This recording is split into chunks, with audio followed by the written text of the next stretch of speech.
मित्रों नमस्कार, संजीवनी ज्ञान कुंभ में आप सभी का स्वागत है। यह वीडियो एमसीक्यू सीरीज़ में तीसरा वीडियो है। अभी तक हमने जो भी सीखा है, इस वाले वीडियो में उसको और अच्छे से एमसीक्यू सॉल्व करने का प्रयास करेंगे। साथ में कुछ करंट अफेयर्स की ट्रिक्स को भी समझने की कोशिश करेंगे। सारी ट्रिक्स नॉलेज, ऑब्जर्वेशन और विजडम पे आधारित हैं। यहाँ कोई ब्लाइंड गेसिंग पर आधारित नहीं है। इसके पहले हमने लगभग 24 क्वेश्चंस को सॉल्व किया है और आई होप कि आपको मदद की होंगी। और मैं यह भी आपसे रिक्वेस्ट करूंगा, गुजारिश करूंगा कि आप इन टिप्स को यहाँ देखकर ही केवल सीमित मत करिए, अपने आप को स्वयं जाइए, क्वेश्चंस को करिए, 23 का करिए, 22 का करिए, यूपीपीसीएस का ही। आपको यह समझ में आ जाएगा कि क्वेश्चंस कैसे काम कर रहे हैं, इनकी ट्रिक्स कैसे काम कर रही हैं। ठीक है, इस वीडियो में हम देखेंगे कि लगभग 30 क्वेश्चन ऐसे हैं जो कि हमारे टेक्निक्स, ट्रिक्स और विजडम से सॉल्व हो रहे हैं। ठीक, तो देर न करते हुए हम शुरू करते हैं। हाँ, पहले मैं कुछ सावधान लोगों को करना चाहता हूँ, खासकर जिनको यह लगता है कि यह ट्रिक्स उनके लिए फ़ायदेमंद नहीं है।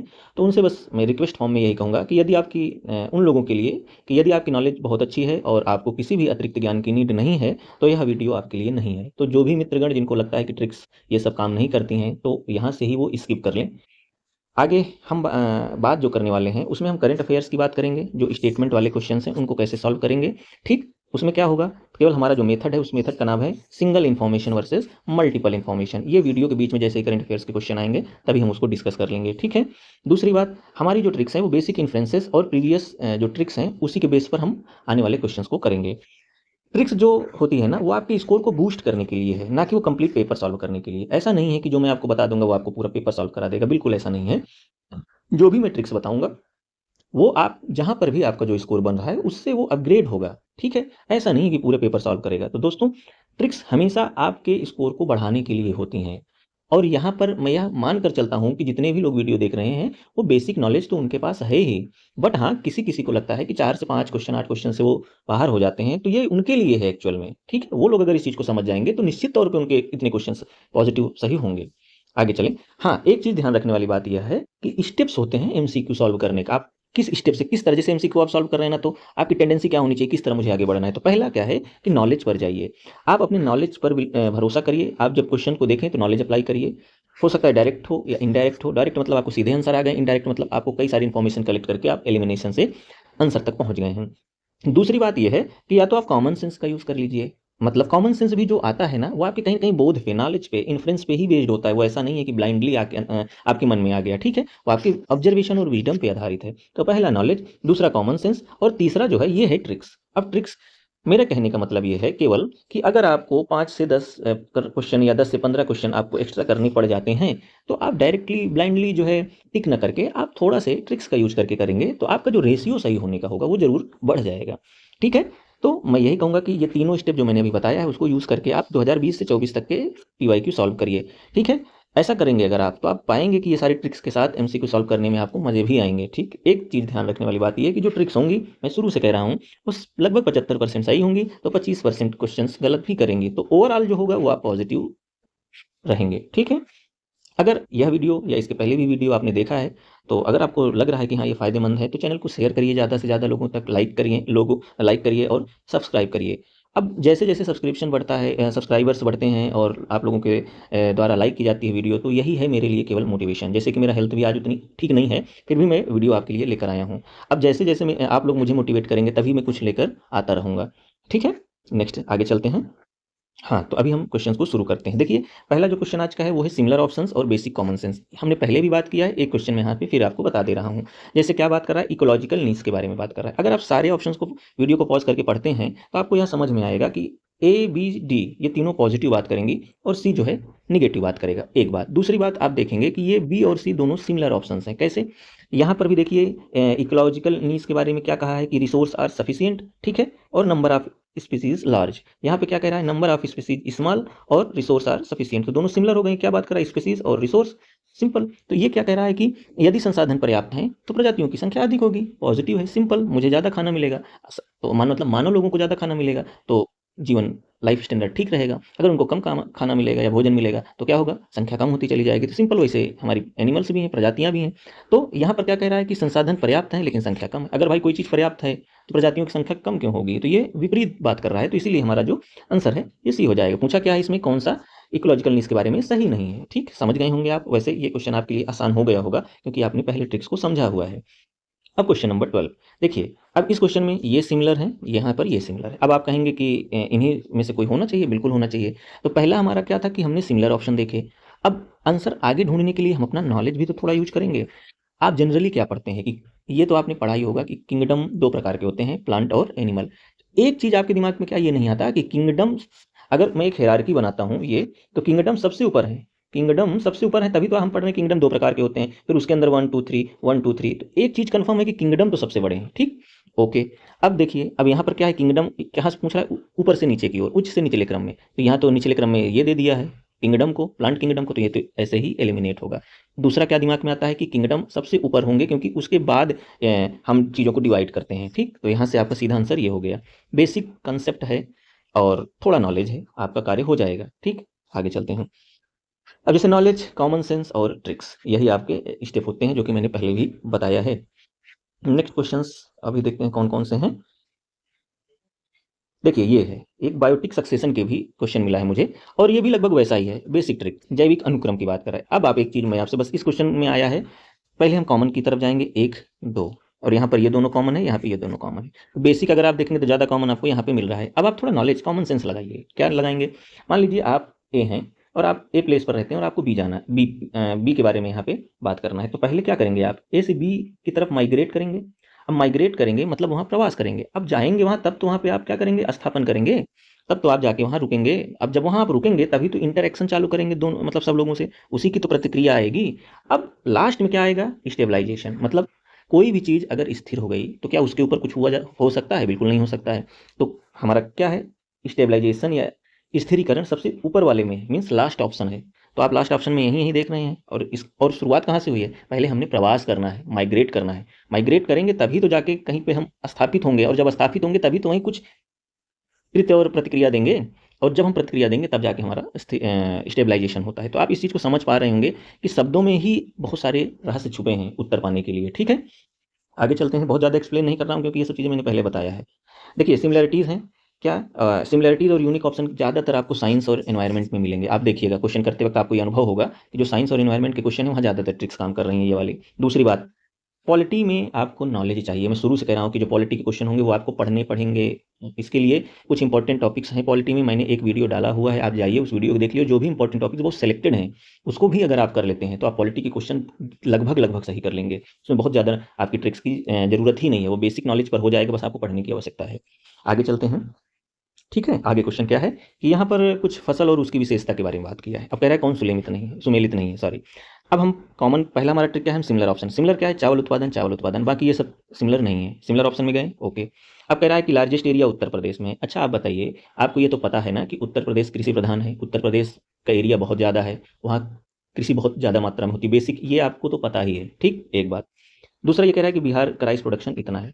अब दोनों ऑप्शन में से अगर मैं आपको कहूँ कि आपके लिए कौन सा ऑप्शन ज़्यादा सही है, तो पहला तो ये है कि उत्तर प्रदेश क्षेत्रफल का सब सर्वाधिक राज्य, ये इसकी पॉसिबिलिटी बहुत ज़्यादा है होने की। ठीक है, ये हमारे बेसिक नॉलेज में, प्रीवियस नॉलेज में ये बैठा हुआ है।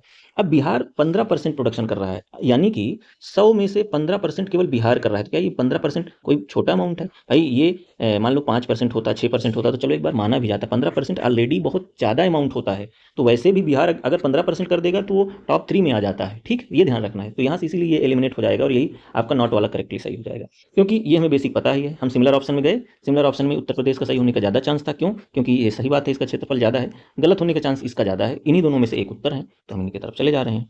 आगे चलते हैं, कुछ क्रॉप्स के बारे में क्वेश्चन है। एक चीज़ मैं आपको बता दे रहा हूँ, देखिए हर एग्ज़ाम के लिए हर अलग अलग प्रकार से ट्रिक है। यूपीएससी के लिए अलग है, नीट जेई के लिए अलग है, ऐसे जिन एग्जाम में उनकी अलग अलग तरीके होते हैं सॉल्व करने की, थोड़ा से। ठीक, यूपीपीसीएस में जब भी क्वेश्चन उनके गुण, विशेषता आदि की बात करता है यूपीपीसीएस में, तो वो मोस्टली सही होते हैं। इस चीज़ का आप ध्यान रखिएगा। ठीक, जितने भी अभी आप देखेंगे गुण और विशेषता वाले क्वेश्चन आएंगे, उसमें से आपके लगभग 75% क्वेश्चन सही ही होंगे। हाँ, 25% गलत भी होंगे, बट ओवरऑल आपका रेशियो हमेशा पॉजिटिव में रहेगा। ठीक है, अब जैसे कॉटन क्रॉप की बात करें तो ये कह रहा है कि ये खरीफ क्रॉप है और इतना एनुअली चाहिए। ठीक है, आप कहेंगे कि सर यहाँ तो रवि भी लिख सकता है, बिल्कुल लिख सकता है भाई, कोई मना ही नहीं है। परंतु जो क्वेश्चन प्रीवियस ईयर में आए हैं उनको ऑब्जर्व करने के बाद यह देखा गया है कि जब भी गुण और विशेषता, फीचर्स और सिग्निफिकेंस की बात करता है तो उसमें फैक्चुअल इन्फॉर्मेशन ज़्यादातर सही होती हैं, चाहे वो करंट इन्फॉर्म, चाहे वो करंट अफेयर्स के क्वेश्चन हो या स्टैटिक क्वेश्चन हो, प्लीज़ इसको आप ध्यान रखिएगा, ठीक है? इतना आप और हाँ, अभी आप इसको भले आपको देख के ये लग रहा है कि ज़बरदस्ती की ट्रिक बनाई गई है, लेकिन आप खुद जाके कम से कम 23-22 का पेपर सॉल्व कर लीजिए, 2023 और 2022 का, आपको ये प्रूफ मिल जाएगा कि हाँ, ये बात सत्य है। तो यूपी पीसीएस की एक खासियत है, इसको मैं ये कह दूँ तो ज़्यादा अच्छा है। अब जैसे यहाँ पर देखिए रेड सॉइल की बात कर रहा है, कह रहा है कि दूसरा सबसे बड़ा मृदा समूह है और यह काली मृदा के दक्षिण पूर्व और उत्तर दिशाओं से घिरे हुए। अब देखिए क्या बता रहा है, ये गुण बता रहा है या फीचर्स बता रहा है ना, एक बात। दूसरी बात, अगर कोई यहाँ पहले उन्होंने बता दिया कि ये सेकंड लार्जेस्ट है, मतलब दूसरा सबसे बड़ा मृदा समूह है, एक बात। अब ये भी कह रहा है कि ब्लैक सॉइल के साउथ ईस्ट नॉर्थ सारे मतलब तीनों डायरेक्शन में है। एक चीज़ तो आप समझ लीजिए कि अगर कोई चीज़ 1, 2, 3 दिशाओं में है तो इसका मतलब उसका एरिया तो 100% ज़्यादा ही है, तभी तो तीनों दिशाओं में है, बेसिक सेंस है ना। तो अगर इसके इन्फ्लुएंस से हम यहाँ तक पहुंचे, उल्टा भी अगर हम इसको लिंक करने की कोशिश करें, तो ये निश्चित बात है कि अगर वो तीनों दिशाओं में है तो हो सकता है कि वो सेकंड लार्जेस्ट हो। मतलब ये कंफर्म तो नहीं है, लेकिन चांसेस क्या है, प्रोबेबिलिटी क्या है, ज़्यादा सही होने की है। दूसरी बात, गुण और विशेषता हमेशा की तरह वही चीज़ होगा। अब क्योंकि ये क्वेश्चन असर्शन रीजन का है, तो इसका ये कारण तो नहीं है। असर्शन रीजन के बारे में मैंने बताया है कि कैसे कारण नहीं होते हैं, उसके लिए पुरानी वीडियो मैंने डाली, उसको आपको देखना पड़ेगा और आप समझ भी जाएंगे। उसमें क्या लगाना होता है, बिकॉज लगाना होता है या क्योंकि लगा के आप ये चेक कर सकते हैं कि वो सही है या गलत है, ठीक। ये फीचर्स है। अब यहाँ दूसरा इन्फॉर्मेशन में भी देखिए लाल मृदा की विशेषता बता रहा है, ये कारण नहीं बता रहा है कि दूसरी बड़ी मृदा क्यों है, ठीक है। आगे चलते हैं। ज़्यादा मैं एक्सप्लेन इसलिए नहीं कर रहा हूँ कि वीडियो बहुत लंबा हो जाएगा। देखिए ऊपरी गंगा मैदानी कृषि जलवायु क्षेत्र है। अब इसकी क्या यहाँ बता रहा है, गुण और विशेषता, सिंपल बता रहा है ना, दोनों स्टेटमेंट यहाँ पर भी आपको सही है। क्या देखिए, अब यूपी को कह रहा है कि सेंट्रल और वेस्टर्न, देखिए दो जगह है। अगर यूपी के सेंटर और वेस्ट की बात करूं तो बड़ा एरिया है ना, अगर बड़ा एरिया है तो वहाँ पे चीज़ें क्या होगी, ज़्यादा होंगी ना, अधिक होंगी। सिंपल सी बात यह है कि वहाँ जो भी चीज़ होगा वो थोड़ा एक्स्ट्रा ही होगा। तो यहाँ 130%, 140% क्रॉपिंग इंटेंसिटी, इरिगेशन इंटेंसिटी बिल्कुल हो सकता है, क्योंकि ये ऑलरेडी बड़ा क्षेत्र है, तो इसमें ये खासियत हो सकती है। दोस्तों, क्या आप ये सब क्वेश्चन को कहीं से पढ़ेंगे, इतना रट पाएंगे, याद ही नहीं रहता है। या तो आप छोड़ दीजिए, सिंपल सी बात है। अगर आप अच्छे 125 प्लस में चले गए तो छोड़ दीजिए। यदि आपको करना है, मजबूरी है, तो आप ब्लाइंडली क्यों जाएंगे, आप थोड़ा सोच के समझ के सेंस लगा के जाइए, आप अच्छे उत्तर तक जाएंगे। आगे चलते हैं। फिर जूट की बात है, फिर से वही बात, गुण और विशेषता। जूट भारत का विशुद्ध पौधा है, खरीफ फसल है, मई जून में होती है। ये जो देखिए फिर से बात आप वही कहेंगे कि सर यहाँ बदलाव हो सकता है, बदलाव हो सकता है, लेकिन मेरी सिंपल सी बात यही है कि पीसीएस के, अपनी यूपी पीसीएस की ये एक फीचर है कि वो जब भी विशेषता या गुण बताता है तो मोस्टली वो सही बताता है, ठीक। एक बात, अब ये दोनों स्टेटमेंट सही हो गई। अब कथन कारण का क्वेश्चन है, तो यहाँ क्योंकि लगा के अगर आप चेक करेंगे तो आपको यहाँ समझ में आ जाएगा कि ये नॉट ऑप्शन वाला सही हो जाएगा, क्योंकि सॉरी, जूट जो है ये इंडिजिनस प्लांट है और ये इसका फीचर है, ये कारण नहीं है कि वो विशुद्ध पौधा क्यों है। इसका उत्तर ये नहीं दे रहा है। जब भी आपको कथन कारण का हो तो आप क्यों लगाकर पूछें, और उत्तर पाएंगे बिकॉज या क्योंकि लगाकर, इन दोनों स्टेटमेंट को जो मैंने पहले बताया है, यहाँ ज़्यादा एक्सप्लेन नहीं करूंगा। आगे नेक्स्ट है हमारा, ये देखिए अब एक क्वेश्चन है। इस क्वेश्चन को सॉल्व करने से पहले मैं एक बेसिक बात बता देता हूँ। जहाँ भी सरकारी आंकड़ों की बात की जाएगी वहाँ सरकार की तारीफ की जाएगी। देखिए जो पेपर बना रहे हैं वो भी सरकार के अंडर में ही काम करते हैं और वो ज़्यादातर अपने कार्यों की तारीफ ही करते हैं, ओके, ठीक है। अनएम्प्लॉयमेंट रेट की बात कर रहा हूँ, अनएम्प्लॉयमेंट रेट का ट्रेंड पूछ रहा है, ठीक। अब कह रहा है ये सेम है, मतलब 2019 से 22 में ये सेम है, दूसरे में कह रहा है डिक्लाइन हो रही है। एक बात भाई, कोई चीज़ सेम है, अगर रेट है, रेट मतलब परसेंटेज, क्या रेट कभी ऐसे जाएगा, ऐसे नहीं जाता, रेट ऊपर नीचे चलता रहता है, ठीक। एक बात। दूसरी बात, डिक्लाइन मतलब अगर अनएम्प्लॉयमेंट रेट घटता है ये तो अच्छी बात हुई, तो सरकार क्या कहेगी, बिल्कुल मैं, और ये दिखा किस में रहे हैं, किस में दिखा रहे हैं भाई, सरकारी आंकड़े हैं, तो क्या है, डिक्लाइन होना तो एक उनके लिए पॉजिटिव साइन है ना, तो वो हमेशा किस में जाएंगे, इसीलिए दूसरा स्टेटमेंट सही हो जाता है, पहला गलत हो जाता है, ठीक। आगे चलते हैं। Global multi dimensional poverty index. अब ये वैश्विक बहुआयामी गरीबी सूचकांक के बारे में बताया गया है। मैं एक बात आपको पहले भी बता चुका हूँ, आपको दो टर्म्स के बारे में बहुत अच्छे से पता होना चाहिए, क्या, ग्रोथ और development. Development versus growth. Development हमेशा बड़ी होती है और ग्रोथ उसके अंदर का एक पार्ट होता है। डेवलपमेंट इंक्लूसिव होता है, क्वांटिटेटिव होता है, सॉरी, क्वांटिटेटिव एंड क्वालिटेटिव दोनों होता है, वहीं ग्रोथ केवल क्वांटिटेटिव होता है, मात्रात्मक केवल होता है, ठीक है। डेवलपमेंट के अंदर जैसे कि क्या क्या आते हैं, एम्प्लॉयमेंट रेट अच्छा हो या अनएम्प्लॉयमेंट रेट घटता हो, इन्फ्लेशन घटता हो, है ना, और जैसे कि एजुकेशन हो, हेल्थ हो, पॉवर्टी गिर रही हो, ये सब डेवलपमेंट है। ग्रोथ के अंदर क्या है कि जैसे पर कैपिटा इनकम बढ़ रही है, ग्रोथ रेट बढ़ रहा है, जीडीपी बढ़ रही है, तो ये ग्रोथ हो गया, समझ गए आप। आइए हम बात करते हैं क्वेश्चन के शब्द को पकड़ेंगे, क्या है, गरीबी सूचकांक के बारे में बात कर रहा है, तो कुछ गरीबी से ही रिलेटेड होगा, ठीक। पहली बात है, ये वर्ल्ड बैंक और आईएमएफ, क्या ये गरीबी से कोई बात करते हैं, ये वर्ल्ड बैंक हुए, ये सब लोन देते लेते हैं, जो भी है इनका एक्सचेंज रेट को, जैसे आईएमएफ एक्सचेंज रेट को मैनेज करता है, ये सब बेसिक उनके काम है, गरीबी इनका काम नहीं है, तो ये स्टेटमेंट सिंपल कट गया। अब दूसरा है, ये दोनों कॉमन में है, तो देखिए एक्सपोर्ट पावर्टी, ठीक है। अब दूसरे में डब्ल्यूएचओ, अब हेल्थ से और पावर्टी, डब्ल्यूएचओ मतलब वर्ल्ड हेल्थ ऑर्गेनाइजेशन, पावर्टी कभी सुना भी नहीं होगा कि पावर्टी से ये रिपोर्ट निकाल दिया है, ऐसा मोस्टली नहीं होता है, ये भी हट गया। अब हम बात क्या कर रहे थे कि डेवलपमेंट एक ऐसी चीज़ है जो सबको इंक्लूड कर लेती है, तो इसमें क्या है, ऑक्सफैम पावर्टी बिल्कुल है ही है। यहाँ पे देखिए एक ऑर्गेनाइजेशन है ह्यूमन डेवलपमेंट इनिशिएटिव, एक है यूनाइटेड नेशन डेवलपमेंट प्रोग्राम। जब हम पॉवर्टी की बात करते हैं और डेवलपमेंट हम जानते हैं कि डेवलपमेंट की मीनिंग क्या है, तो हमारे पास केवल यही दोनों ऑप्शन बनते हैं। इसके अलावा हम 1 2 को अगर हटा भी देते हैं 1 2 को, तो यहाँ से ये दोनों हट ही जाते हैं, हमारे पास यही ऑप्शन बचता है। सिंपल सिंपल सी बात है। गरीबी से रिलेटेड क्या है? ऑक्सफोर्ड पॉवर्टी और यूएनडीपी, ह्यूमन डेवलपमेंट इनिशिएटिव। समझ गए आप? इसको याद भी रख लीजिएगा, आ भी सकता है अगले पेपर में। डेवलपमेंट और ग्रोथ को अच्छे से समझ के जाइए। आपको मैं बता रहा हूँ हर साल 2 से 3 प्रश्न आते हैं, इन्हीं डायरेक्टली नहीं आ जाएगा, थीम से आएगा, ठीक है। एमसीक्यू जैसे यहाँ पर मैंने लिख दिया है कि भाई एमसीक्यू को ना थोड़ा से आप अगर ध्यान से करेंगे, इन्फ्रेंस लगा के करेंगे, विजडम लगा के करेंगे, तो आपको मजा आएगा सॉल्व करने में। और एमसीक्यू को सच में मजे में ही सॉल्व करने में तभी आप अच्छा स्कोर कर पाएंगे। प्रेशर में करेंगे तो गलतियां होंगी, दिमाग ठंडा रखना ही पड़ेगा आपको, इसके लिए आपको करनी पड़ेगी प्रैक्टिस। फिर से एक बात मैं कहूँगा भाई कि ज्योग्राफी और पॉलिटी ये दो ऐसे सब्जेक्ट हैं, यहाँ पे आपको कोर नॉलेज, कंसेप्चुअल क्वेश्चन को सॉल्व करने के लिए जरूरत है। यहाँ नॉलेज मैटर करता है और 80 से 90% क्वेश्चन आपके नॉलेज बेस्ड पर होंगे। प्लीज़ इसको ध्यान रखिएगा। आगे चलते हैं।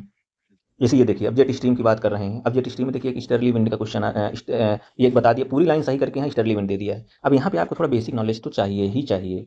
अगर आपको ये नहीं पता है कि जेट स्ट्रीम वेस्ट की तरफ से बह रही हैं या प्रवाह हो रहा है उनका, या ईस्ट की तरफ से हो रहा है, तो फिर मतलब आपकी तैयारी सही नहीं है। बेसिक तैयारी चाहिए ना, मतलब बहुत ज़्यादा नहीं, ये तो पता ही होना चाहिए कि ओशियन करंट किधर से किधर जा रही है, कौन गर्म है कौन ठंडी है, जेट स्ट्रीम किधर से किधर चल रही है, ये सब बहुत बेसिक है।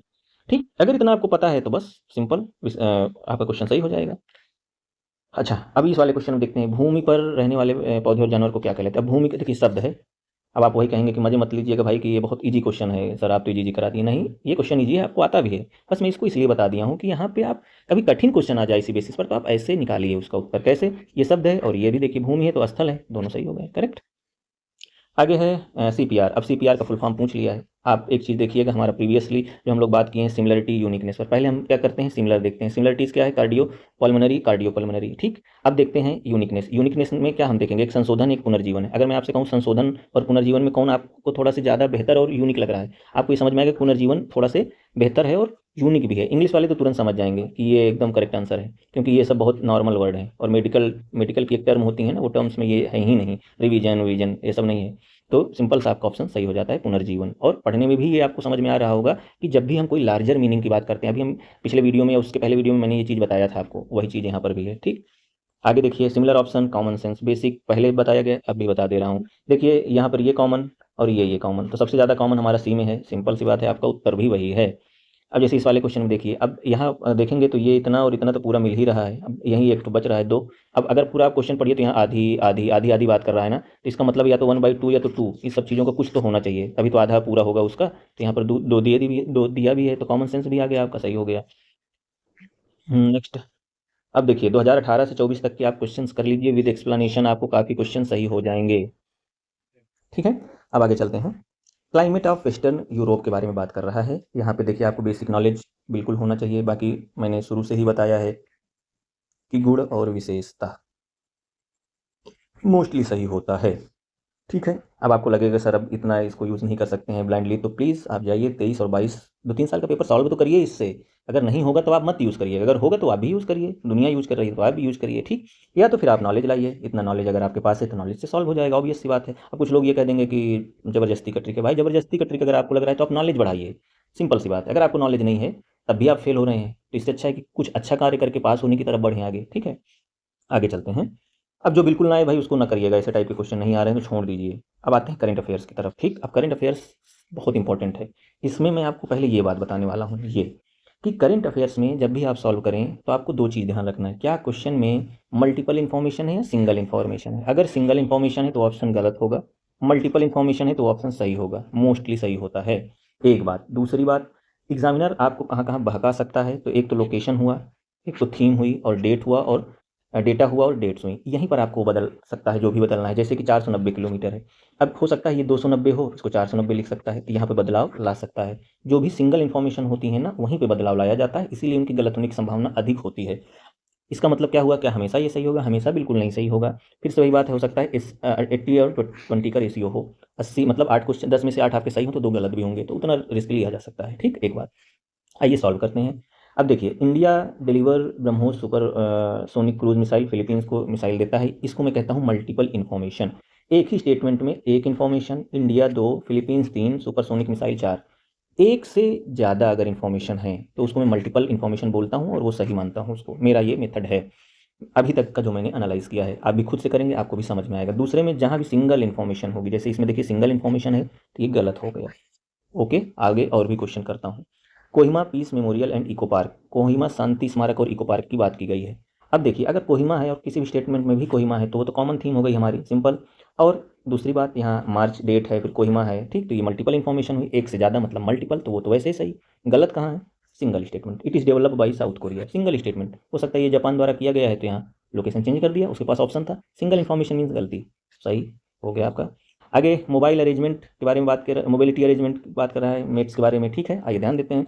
ये भारत और ऑस्ट्रेलिया के बीच हुआ है, मतलब मल्टीपल इन्फॉर्मेशन, कोई एक लोकेशन नहीं है या दो लोकेशन है, मल्टीपल इन्फॉर्मेशन। ये दूसरा स्टेटमेंट क्या 18 से 30 वर्ष का, ये तो पूरी तरह से मल्टीपल इन्फॉर्मेशन, दोनों मल्टीपल इन्फॉर्मेशन मीन दोनों सही, ठीक। आगे आइकॉन्स के बारे में बात कर रहा है फिर से, 25 मई 2024 सिंगल इन्फॉर्मेशन यानी गलत। दूसरे में देखिए बहुत सारी इन्फॉर्मेशन दिया यानी कि सही। बस मैं ज़्यादा बात नहीं करूँगा, बस मैं आपको बता देता हूँ। सिंगल इन्फॉर्मेशन मतलब होता क्या है? लोकेशन एट किसी पर्टिकुलर जगह की बात कर रहा है। कंपेन बाई किसी पर्टिकुलर व्यक्ति विशेष या मिनिस्ट्री विशेष या स्कीम की बात कर रहा है। हेल्ड एट कोई भी कॉन्फ्रेंस किसी पर्टिकुलर जगह पे हुआ है। हेल्ड ऑन किसी पर्टिकुलर डेट पे हुआ है, ये सिंगल इन्फॉर्मेशन। अगर उसमें 2-3 इन्फॉर्मेशन होंगी तो वो सही हो जाएंगी, ध्यान रखना आप। अब जैसे कि ये वाले क्वेश्चन में आप कहेंगे कि जैसे ये है, पीरू लाओ पैसे पी पाओ। पहला तो सिंपल स्टेटमेंट है कि हम सिंपल है, साधारण है, सही होगा। अब इसमें कहेंगे उत्तराखंड के मुख्यमंत्री अभियान शुरुआत की, ये आप इसको एज ए एक्सेप्शन भी ले लेंगे। बाकी सिंपल सी बात ये है कि इसमें एक इन्फॉर्मेशन नहीं है, इसमें मल्टीपल इन्फॉर्मेशन है, उत्तराखंड भी है, मुख्यमंत्री भी हैं। अब आप कहेंगे उत्तराखंड के मुख्यमंत्री तो एक इन्फॉर्मेशन हुई ना भाई, वो आप सही कह रहे हैं, परंतु अगर इसको जब एक इन्फॉर्मेशन की मैं बात करूंगा ना, तो मैं यहाँ केवल उत्तराखंड दूंगा, वो पूरा एक स्टेटमेंट नहीं दूंगा। मल्टीपल इन्फॉर्मेशन का मतलब ये है कि जब भी एग्जामिनर बना रहा है क्वेश्चन तो स्टेटमेंट को उठा के बना रहा है, कॉपी एंड पेस्ट कर रहा है, सिंपल सी बात ये, जो कि मैं पहले वीडियो में बनाया हूँ। तो मल्टीपल जब इन्फॉर्मेशन लाता है तो सीधा कॉपी किया, पेस्ट कर दिया, सिंपल। सिंगल इन्फॉर्मेशन है तो इसका मतलब उसने कॉपी किया और ये हो सकता है कि उसमें वो बदलाव किया, तभी तो छोटी चीज़ों में बदलाव हो सकता है, बड़ी चीज़ों में बहुत बदलाव नहीं किया जा सकता। बेसिक है, बाकी आप इसको एज ए एक्सेप्शन भी ले सकते हैं। और अगर मेरा मतलब मुझे अगर करना होगा तो मैं तो जरूर इसको मल्टीपल इन्फॉर्मेशन की तरफ ले जाऊँगा। फिर नेपाल इंडिया की बात कर रहा है, कोई कनक्लेव हुआ है, फिर से देखिए न्यू दिल्ली में हुआ है, सिंगल इन्फॉर्मेशन गलत। और यहाँ 3 डे ऑर्गेनाइज बाई दिस, ये सब मल्टीपल इन्फॉर्मेशन सही। अब यहाँ पर लूपेक्स की बात कर रहा है, पहला है इंडिया और जापान के बीच है, मल्टीपल इन्फॉर्मेशन सही है। दूसरा क्या है ना, ये भी मल्टीपल इन्फॉर्मेशन है, बट यहाँ पे इसने एग्जामिनर ने थोड़ा ध्यान लगाकर हमको परेशान किया है। यहाँ जाक्सा का इसरो और इसरो का काम जाक्सा में दे दिया है, तो इंटरचेंज कर दिया इन्फॉर्मेशन को। ये 2024 में पहली बार इसने नया गणित लगाया है, तो मे भी 2025 में भी कुछ क्वेश्चंस आ जाएंगे, तो आप इसको एलिमिनेट भी कर सकते हैं, ठीक है, ये एक्सेप्शन था। आगे चलें, ठीक है। अब ये कुछ गाइडलाइंस के बारे में बात की गई हैं, फिर से देखें। Tamil Nadu school education 26 April, multiple information correct.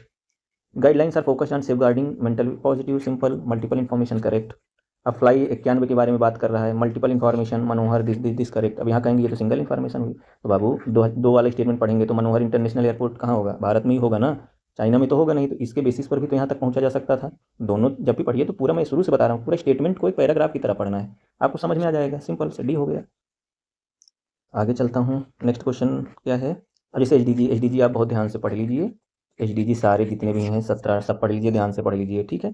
अब यहाँ पर क्या बात हो रही है कि एच डी जी 4 का। अब आइए कॉमन वाले सेंस पर चलते हैं, शिक्षा और स्कूल दोनों कॉमन है, एक तरफ रख लीजिए। अब कृषि और प्रौद्योगिकी दोनों अलग अलग चीज़ें हैं, तो इनको हटा के यहाँ सिंपल पहुँचा जा सकता है कॉमन ऑप्शन के साथ। पॉलिटी क्वेश्चन नीड नॉलेज, बार बार कह रहा हूँ तो कुछ कारण होगा, इसलिए प्लीज़ पॉलिटी अच्छे से रिवाइज करके जाइए। कंप्यूटर पहली बार नहीं, काफ़ी दिनों बाद 2024 में इनके क्वेश्चन पीसीएस में देखने को मिले हैं, तो प्लीज़ इनको अच्छे से रिवाइज करिए, खासकर इनपुट और आउटपुट डिवाइसेस और मेमोरी, जैसे केबी क्या है, ये है, कितने प्रकार की मेमोरी होती है, बहुत बेसिक इन्फॉर्मेशन आपको पता होनी चाहिए, रिपीट कर सकता है। आगे चलते हैं, फिर से कौन सा कथन सही नहीं है इस क्वेश्चन में, तो फिर हमारी पॉजिटिव निगेटिव से ही हो जा रहा है, ये ए सी डी पॉजिटिव है और ये निगेटिव है। क्यों? किसी कोशिका का केंद्रक कोशिकीय विभाजन प्रजनन में हिस्सा नहीं लेता है। बाकी सब में क्या कह रहा है, कोई प्रोटीन बनाते हैं, कोई सूचना सुरक्षित रखते हैं, कोई इकाई को जीन कहते हैं, सब पॉजिटिव पॉजिटिव, ये निगेटिव है, यूनिक है, हटा दो इसको ऑप्शन। 109 नंबर, ये आपका एक्सेप्शन है। देखिए पहले में तो मल्टीपल इन्फॉर्मेशन है कि इंडिया इंडोनेशिया का कुछ कॉपरेशन हुआ है, तो India Indonesia multilateral cooperation, simple multiple information correct. दूसरे में भी मल्टीपल इन्फॉर्मेशन है, क्या है, मई भी है और जकार्ता भी है, लेकिन यहाँ पर बस यही एक हमको एक्सेप्शन मिला, तो ये हमारा दूसरा क्वेश्चन है जो एक्सेप्शन में मिला है। हमने किए कई क्वेश्चन है जिसमें से दो लगभग 7-8 क्वेश्चन हमारे सही हुए, दो हमारे टेक्निक्स के खिलाफ भी गए हैं।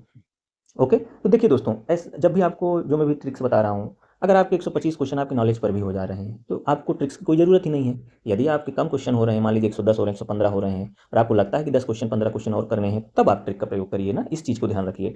जैसे FWD 200B हमने कुछ बनाया है और यहाँ पर बात हो रही है उसकी विशेषता की। मैं आपसे इसके पहले भी बताया था कि जब भी विशेषता की बात होगी तो मोस्टली सही हो सकती हैं, ठीक। मोस्टली सही होती हैं। लेकिन यहाँ पर आप देखेंगे कि ये 100 केजी है, तो आप ये कहेंगे कि सर वहाँ पे जो 490 वाला था वो तो चेंज कर दिया था। बिल्कुल चेंज कर दिया था, यहाँ भी चेंज कर सकता था, बट ठीक बात है। ये ओवरऑल देखेंगे तो ये हमारा एक एक्सेप्शन बेस्ड पर क्वेश्चन है, ये भी एक्सेप्शनल है। ठीक है, ओके।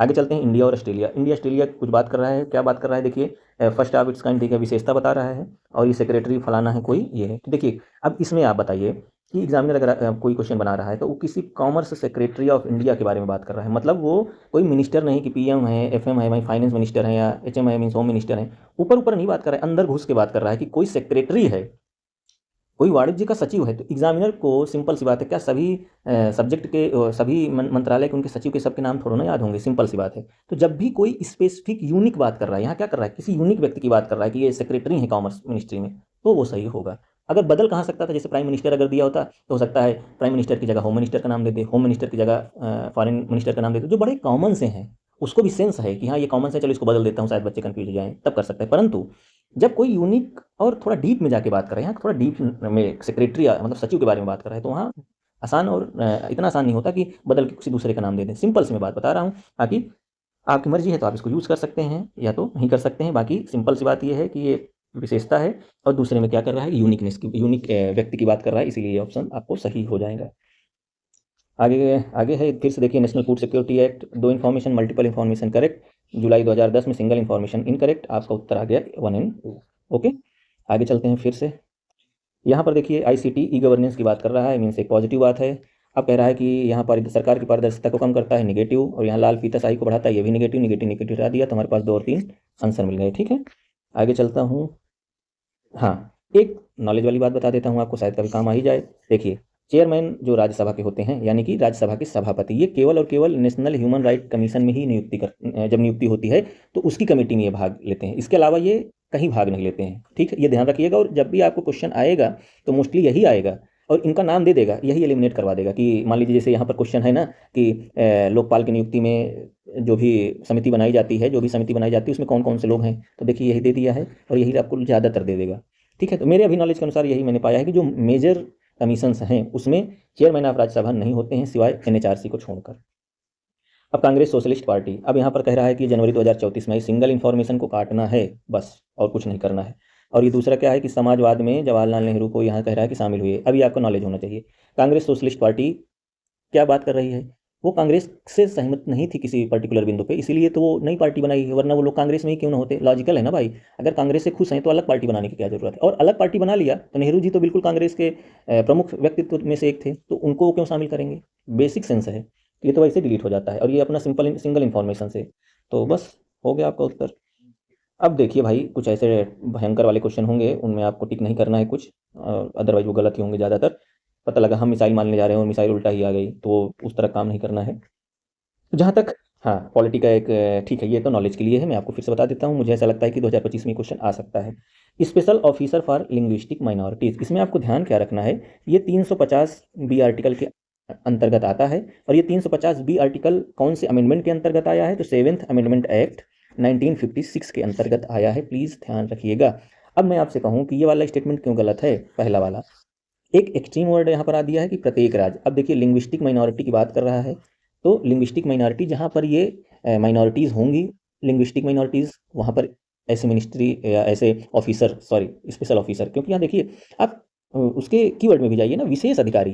अच्छा, विशेष अगर कोई चीज़ आप बना रहे हैं तो क्या सबके लिए होगा, क्या विशेष मतलब कोई विशेष काम के लिए होगा, और यहाँ कह रहा है प्रत्येक राज्य, यहाँ विशेष राज्य अगर यूज कर लेता तो सही हो जाता। समझ गए ना आप कीवर्ड को, तो इसी से ये एलिमिनेट हो जा रहा है यहाँ पे। नेक्स्ट शायद आपका ये वीडियो में जितने भी क्वेश्चन थे शायद मैंने सॉल्व करा दिए हैं। दोस्तों, ये रही तीसरी वीडियो। आई होप कि आप सभी लोगों को काफ़ी हेल्पफुल रही होगी, और मुझे उम्मीद है कि इन सारे वीडियो को देखने के बाद आप प्रैक्टिस करेंगे, जहां ना समझ में फिर से वीडियो को रिवाइज करिए, एटलीस्ट 2-3 साल के पेपर सॉल्व करिए, ताकि आपको ये विश्वास हो जाए कि हाँ ट्रिक काम कर रही हैं, तब आप जाके एग्जाम में परफॉर्म कर पाएंगे। ठीक है, और लोगों को शेयर करें, चैनल को ज़्यादा से ज़्यादा लोग सब्सक्राइब करें, बस यही मेरे लिए मोटिवेशन है। Thank you so much.